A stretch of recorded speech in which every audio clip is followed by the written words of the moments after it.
दबाव के साथ कामकाज हो सकता है। ओके, अच्छा, अगले स्टॉक्स में पहला है केशोराम इंडस्ट्रीज, इसको रख दिया है ग्रीन में। अब पहले तो इसके रिजल्ट्स पे रिएक्शन होगा। रिजल्ट्स में टॉप लाइन में ट्रैक्शन तो बढ़िया है, 879 करोड़ रुपीस पिछले साल Q4 में, 883 करोड़ रुपीस पिछले क्वार्टर में, उसके सामने 1041 करोड़ की रेवेन्यूज का मोमेंटम स्ट्रांग। पर जो डर है इस बार Q4 में इंडिया इंक से, वो डर आपको इसके बॉटम लाइन पे नजर आएगा।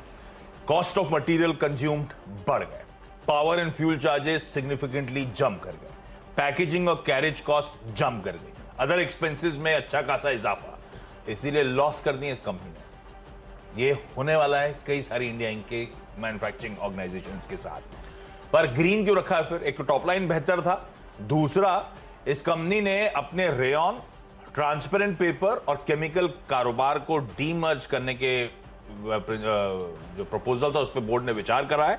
एक डीमर्जर कमेटी का गठन कर देगा। अभी डीमर्जर का अनाउंसमेंट नहीं हुआ है, कमेटी का गठन हुआ है जिस पे वर्क करने की तैयारी हो रही है, इसीलिए इन ग्रीन रखा है। पर ये थोड़ा सा वॉलेटाइल, कमजोर सा स्टॉक रहता है, आमतौर पे थोड़ा सा कॉशियसली ट्रेड करेंगे। दूसरी एक और छोटी कंपनी देव इंफॉर्मेशन टेक्नोलॉजी, इससे पहले जब लिया था मेरे ख्याल से मार्च का एंड था उस समय, तब इसको एक ब्लॉकचेन टेक्नोलॉजी में ऑर्डर बैक किया था इस कंपनी ने।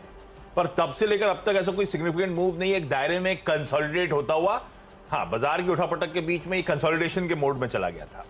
छोटी कंपनी है, 5% सर्किट फिल्टर वाली है और ध्यान रखें अंडर रिसर्च्ड है, लेकिन वो ब्लॉकचेन टेक्नोलॉजी में एक बढ़िया ऑर्डर के बाद अब फिर अपडेट कल आया कि इसने टीम अप करा है Adani institute of digital technology and management और ओरिना सॉल्यूशंस के साथ। तो आईटी स्टूडेंट्स और प्रोफेशनल्स को अपस्किल करने की तैयारी, क्लाउड में, आर्टिफिशियल इंटेलिजेंस में, एमएल मतलब मशीन लर्निंग में, ब्लॉकचेन टेक्नोलॉजी में और ऑनगोइंग डिजिटल ट्रांसफॉर्मेशन टेक्नोलॉजीज में।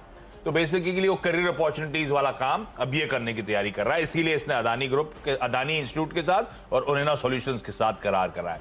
और इसी रिलीज में एक कंपनी कह रही है कि इसको अब इतना रोबस्टनेस नजर आ रही है। ये ब्लॉकचेन टेक्नोलॉजी के सामने भी जब ऑर्डर आया था तब भी इस तरह की कुछ कहानी थी कि आने वाले कुछ सालों में ये अपनी वर्कफोर्स को 50% और बढ़ाएंगे। तो रखिए इस कंपनी को रडार पे। HDFC बैंक को लाल में कैटेगराइज करा है, हम लोग ओपनिंग में चर्चा भी कर रहे थे, तो उस पर आप डिटेलिंग में नहीं जाऊंगा। सरप्राइजिंगली ये वीकनेस और बढ़ रही, कोई रिस्पाइट नहीं है। कल भी लग रहा था कि अब उस जंक्चर पे आ चुका है क्रूशल, जब घूमेगा, नहीं घूमा, 1.25% और दबाव के साथ HDFC बैंक कामकाज कर रहा था। मर्जर का ओवरहैंग सिग्निफिकेंट हो गया स्टॉक के ऊपर, रखिएगा रडार पे। और आज तो ये ऊपर जो दिख रहा है ना, इसके चलते मुझे लगता है थोड़ा बैंक स्टॉक्स वैसे भी दबाव दिखाएंगे। यूएस में बॉन्ड डील्स इंचअप कर गई है, वो थोड़ा सा मूड बिगाड़ सकती है। स्टरलाइट टेक्नोलॉजीज जाते जाते लेकिन इसको इन ग्रीन कर दिया है, क्योंकि स्पेसिफिकली ने भारतीय वोडाफोन की बात करी थी। वो 5G स्पेक्ट्रम के प्राइसिंग को ट्राई रिकमेंडेशन कहती है सिग्निफिकेंटली रिड्यूस कर दो, और 1-2 महीने में कहा जा रहा है शायद 5G के रोल आउट की तैयारी। ये कंपनी 5G रोल आउट के लिए तैयार है। कई रीसेंट रिलीजेस हाईलाइट कर रही है कैसे वो टेक्नोलॉजी टाइप्स वीव कर रही थी, स्टिच कर रही थी। तो स्टरलाइट लेकिन पिछले 3 दिनों से बहुत तगड़े रेड बार्स बने, इस बात का ध्यान रखिएगा। वो पिटते हुए स्टॉक में हम घुसने की बात कर रहे हैं, जिसमें कोई इंडिकेशन नहीं है इस समय कि वो पिटाई से उभरेगा। पर आज क्या है, खबरों की टेलविंड आ गई है। फॉलिंग नाइफ पकड़ना वैसा क्या? अब वो मैंने वो वर्ड यूज नहीं करा कि ऐसा भी नहीं पिटा है। 3 दिन से थोड़े रेड बार बन रहे हैं, तो और उसमें असल में ऐसा भी नहीं कि रेड बार में कोई इंडिकेशन हो कि लोअर लेवल से बुल्स ने कुछ ग्रिप करने की कोशिश करी हो, वो डार्क रेड बार ही बने हुए।